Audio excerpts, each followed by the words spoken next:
I'll just cut to the chase with this one. Jack Torrance, Jack Nicholson, is appointed the caretaker of the Overlook Hotel in the off-season from October to May. However, due to his rather insane nature and some paranormal influence, Jack Torrance becomes a violent man hell-bent on killing his family, while his son has psychic abilities foreseeing such events. Now, I know I'm gonna get a lot of hate for this, but this film was pretty much two things for the majority of the running time: ungodly boring and unintentionally funny. While the film does look fantastic, there is nothing of substance to the beautifully shot scenes being shown to make it actually engaging. While watching, there are many shots where I know there is some sort of atmosphere or creepy tone, but it's really non existent outside of the opening scene, which, in my eyes, is really the best part of the movie. You have this overall sense of dread and uncomfortableness to the whole thing. This creepy music, this certain distance from Jack's car, these strange voices and noises, and it just pulls you in despite having this uncomfortable feeling, ending with a magnificent shot of the hotel. It would normally set the tone for a great horror film, but this isn't the case. This and maybe the climax in the maze are the only genuinely terrifying moments throughout the film. The rest is unintentionally boring atmosphere with no sense of dread.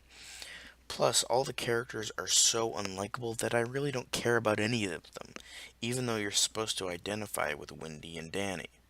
A lot of the problems, though, rest on the fact that Jack Nicholson was a horrible casting choice as Jack Torrance. He's just this insane guy put in this situation where he becomes more insane. Great. As well as the fact you don't really get to know him as a character except the fact that he's an alcoholic who's nuts. Again, fucking great. In the novel, which I unfortunately have not read yet, he was an everyman who slowly became a deranged psychopath due to the spirits that haunt the hotel. He had his flaws, but he was still a normal guy and not, the fucking Joker. In the book, there's a heavy reliance on the paranormal, while here, it's more like cabin fever with the supernatural almost being an afterthought. Almost. Not totally, just almost. Stephen King saw this bad casting choice from the very beginning and begged Kubrick not to cast Nicholson. He stated that the everyman going insane over the course of the novel was much more interesting and wanted someone like Jon Voight, Christopher Reeve, or Michael Moriarty for the role, with heavy favoring towards Voight. Okay, I'm just gonna say this. There is a parallel universe out there where The Shining, Stephen King's The Shining, has fucking Superman going after his family with an axe in a hotel. Now, there is a version of this movie I definitely want to fucking see. But, moving on.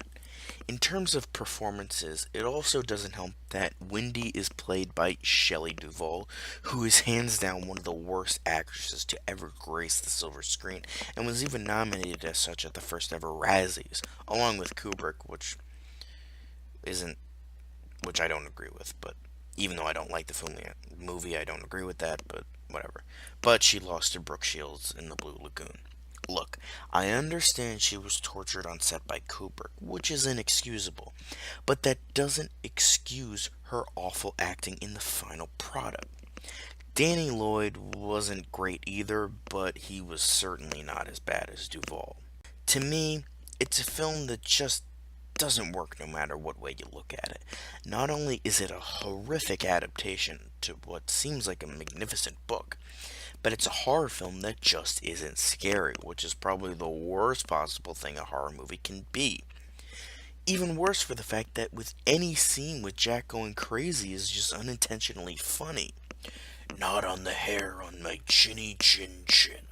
Like, how the fuck is that supposed to be scary to anyone? The fucking Simpsons parody is scarier than this. However, I will say this. There are plenty of horror films that I personally don't find scary, but are still well made movies. Like Get Out, for instance.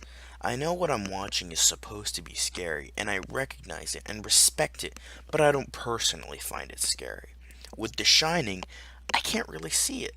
I see the amazing cinematography, but behind said cinematography, there is just this vacancy. No pun intended. No heart, no substance, nothing to bring me in, nothing to get me enraptured in this world. I'll also say this in terms of book versus movie. I don't mind that a film takes liberties with the source material, if it's to streamline the film and cut the fact to make it digestible towards audiences. That's totally fine. I mean, you have to, or you get something very boring, like the 1997 remake. This, however, just cuts all of the interesting bits from the novel, and we're left with a terrible, unscary, boring, and vacant film. As King said, it's like a fancy car, but with no engine.